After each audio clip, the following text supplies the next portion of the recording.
Alright, so I wanted to do a little video. We'll see how far through this I get. I've done all of the palette clothespins, and now I'm making the place names for each of the palettes for the princess inspired groups of color. And I want to show you how I make really fancy lettering very simply with just a regular pen. In this case, I have an Inkjoy gel pen. It is a 0.7 millimeter, which is my preferred size.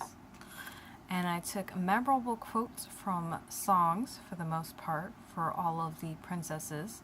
And then I've got a little notation of their name in the corner. So we have Be Our Guest, Colors of the Wind, Honor to Us All, Mend the Bond. This is the only one that isn't technically a song, but it's memorable. A Whole New World, Bibbidi Bobbidi, Kiss the Girl, Dig a Little Deeper, Whistle While You Work, Once Upon a Dream is a Wish, and I've Got a Dream, which is funny because dream seems to come up so much in these.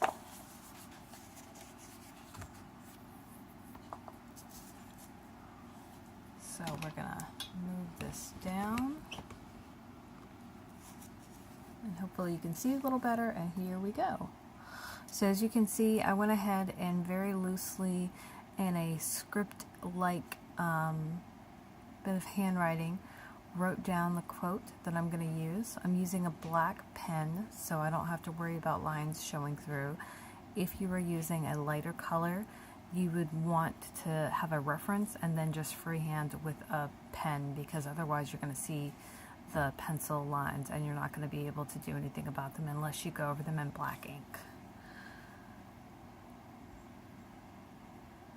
And then each downstroke, you want to pay attention, because that is where the magic happens.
And you'll notice whenever I'm doing these letters, I always try to stop between each letter and go ahead and mark all the downstrokes.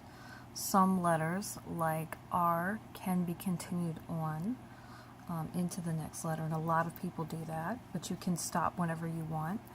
I do suggest that you don't stop in the middle of a letter because it will leave these odd little stop and start marks that you can see with your pen.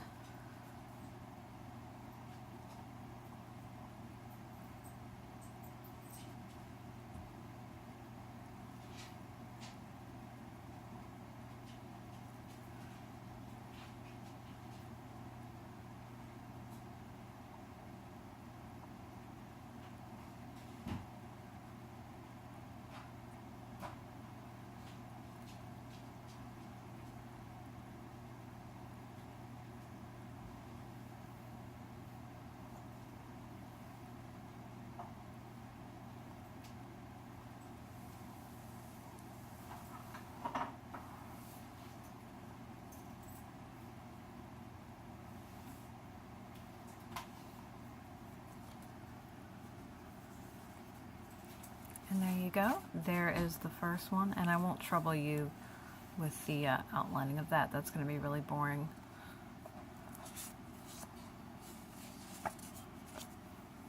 So now we have from Cinderella, a dream is a wish.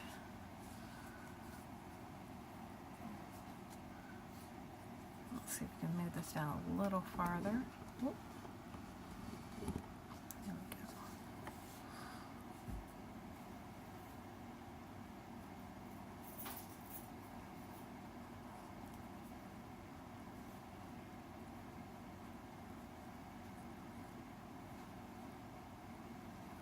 And by the end of this lettering, all of these songs are going to be playing in my head, jumbled together.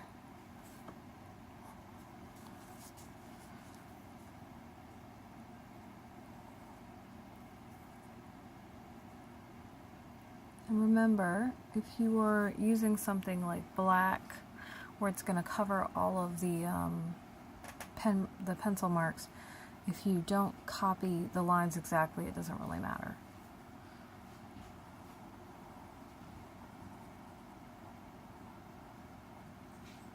So as you can see, that was in one giant stroke because of how the letter is formed.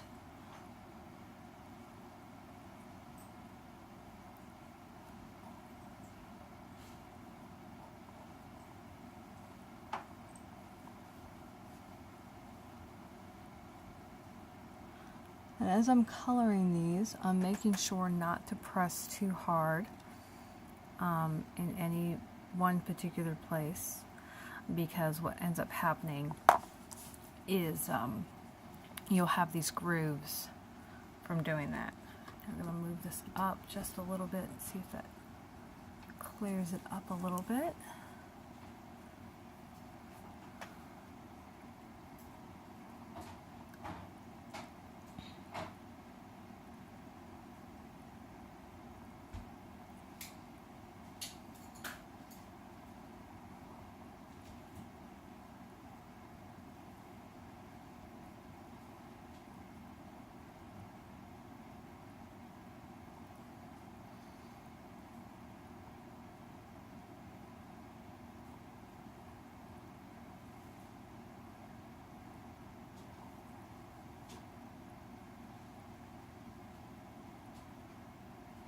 And when you're thickening these lines, I see I skipped the R, you don't have to do it very thick at all.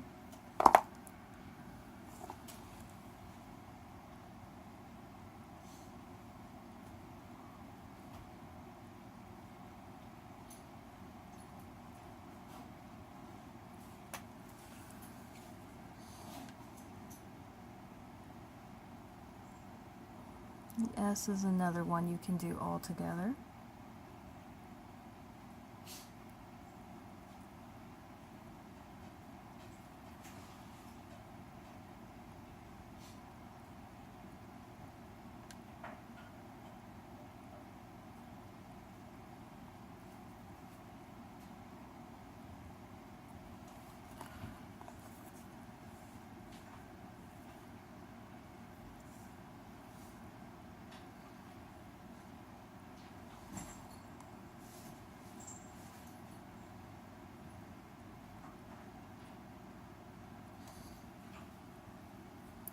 And you can certainly do all of the lettering the first run through and then come back and thicken all of the downstrokes.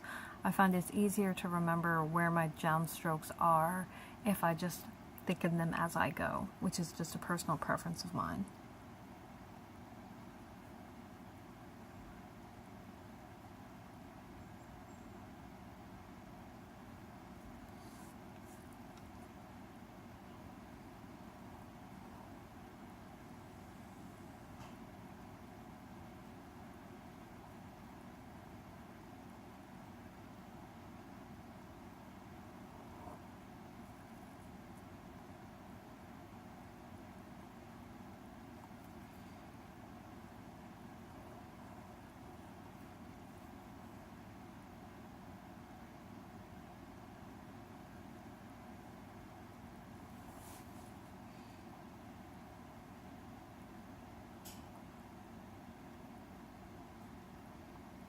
Another thing to point out here is the spacing. Whenever you are doing your lettering, you want to make sure that if you're going to do faux calligraphy, which is what this is, that you have enough space between your letters. Otherwise, when you go to letter and thicken the downstrokes, the word is going to look crowded and it's going to not have an appealing look. And it'll be too easy for the ink from one letter to another to visually bleed next to the other one. And spacing is probably the most important and hardest to learn skill when it comes to lettering. And so practice just drawing your words out and seeing how you like the spacing, and then doing a test run with pencil and saying, oh, well, how does it look?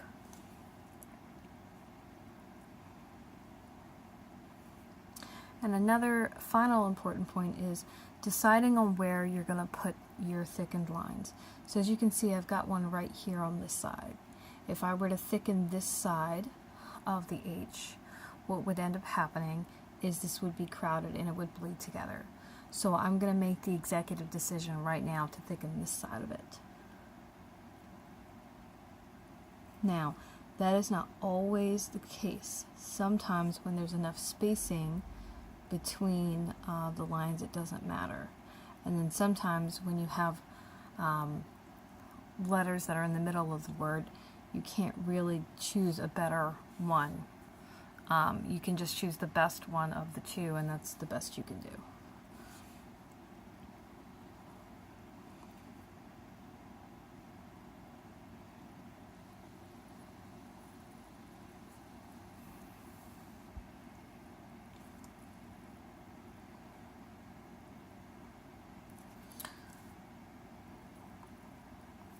So right now it looks like this is all we had time for.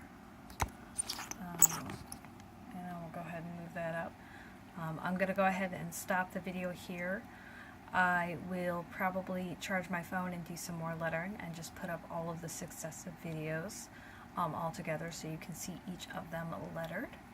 I hope you enjoyed this little faux calligraphy lesson and that it inspires you to do your own.